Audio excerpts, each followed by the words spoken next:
चलिए इसी पूरे मामले पर और सारा बातचीत करने के लिए चलते हैं हमारे सहयोगी विलास आठवले हमारे साथ जुड़ रहे हैं।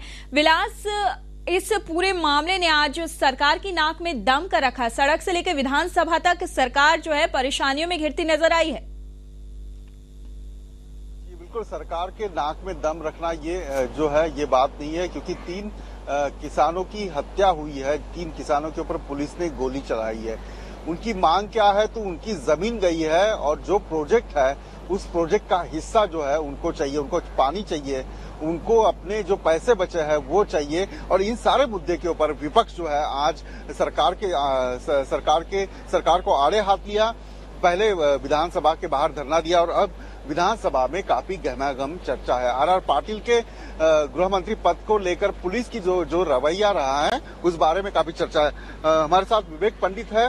विधानसभा में जो चर्चा हुई है उस बारे में बात करेंगे। पंडित जी, ये बताएं, क्या मानते हैं कि जो फायरिंग हुई है वो सरकार की कौन सी मानसिकता बताती है? दुर्भाग्य की बात यह है कि विधानसभा का ये 75वां वर्ष चल रहा है। महाराष्ट्र की स्थापना का 50वां साल है और 60 साल के ऊपर आजादी को हुए हैं। जब आजादी की जंग चल रही थी उस वक्त मजदूर और किसान ये दोनों ने मिलकर इस देश के आजादी के लिए जंग लड़ी। उस वक्त जो नारे थे, गीत थे, वो यही थे कि ब्रिटिशों को निकाला जाए ताकि यहाँ किसानों का राज आए। और अब जो हम देख रहे हैं वहाँ पर किसान ही शिकार बन रहे हैं, किसानों के ऊपर ही गोलियां बरसाई जा रही है। मैं ये कहूँगा कि ये सरकार के लिए और लोकतंत्र के लिए बहुत बड़ा कलंक है, क्योंकि अभी इसी सत्र में 3 हफ्ते में 3 बार गोलीबार यहाँ पे गोलियां बरसाई चुकी है।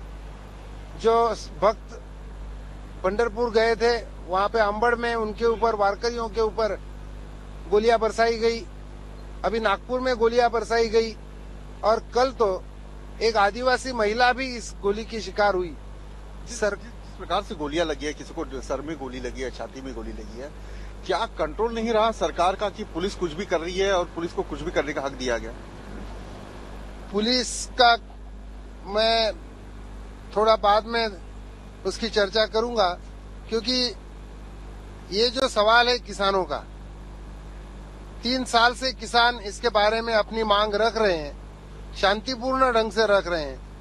कम से कम 27 बार उन्होंने आंदोलन किए हैं, लेकिन तो भी सरकार ने माना नहीं। और ये जो बात करनी थी किसानों से वो जल संपदा विभाग ने करनी थी। तो इस सरकार की जल संपदा विभाग हो या नगर विकास विभाग हो या कामगार विभाग हो, उद्योग विभाग हो, ये सवाल खड़े करने वाले डिपार्टमेंट्स हैं। और कोई भी सवाल जब लोग खड़ा करते हैं तब वो उन्हें अधिकार दिया है संविधान ने। जब वो रास्ते पर आते हैं अपनी मांग को लेकर, उन्हें आने का पूरा अधिकार है। और उस बीच में पुलिस आती है। मैं ये कह रहा हूँ कि कोई भी डिपार्टमेंट हो जिससे जुड़ा हुआ सवाल लेकर लोग आते हैं, तब हर बार बीच में पुलिस ही आती है और पुलिस ही आएगी। क्या पुलिस का उपयोग कर रही है सरकार? मैं यही इसीलिए कह रहा हूँ कि पुलिस ये आज हमारे सामने गोलियां बरसाते हुए हम देख रहे हैं, लेकिन मैं सिर्फ पुलिस को दोषी नहीं मानूंगा। पुलिस को तो दोषी मानना ही है मुझे, क्योंकि सत्ता का गुलाम उन्होंने पुलिसों को बनाया है। जी बिल्कुल, सत्ता का गुलाम बनाया है रचना। और ये सारी बहस जो है वो विधानसभा में शुरू है।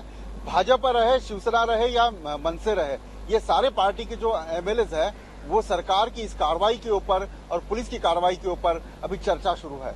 जी, अभी 3 लोगों की जान चली गई, लेकिन अभी चर्चा शुरू है। ना मुआवजे का ऐलान हुआ है, ना और किसी तरह की कोई जो मोहलत है वो इन तमाम लोगों को दी गई। इस पूरी बातचीत के लिए आपका बहुत बहुत शुक्रिया विलास। चलिए खबरों में आगे बढ़ते हैं। जिस तरीके से इस पूरे मामले में पुलिस की कार्रवाई हो रही है वो कई सवाल खड़े करती है। पुलिस ने न सिर्फ निहत्थे किसानों पर हमला किया है, बल्कि अपने इस गुनाह को छिपाने की कोशिश भी ये कहकर की है कि उसे मजबूरन ये कदम उठाना पड़ा।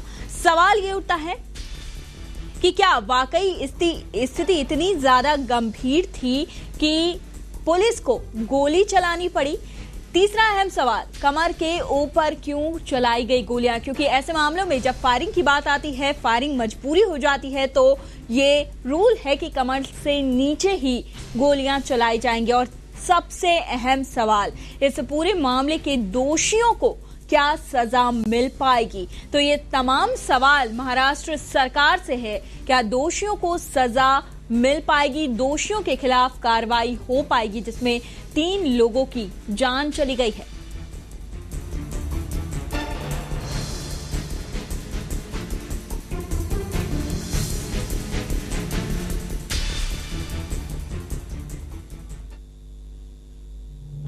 चलिए फिलहाल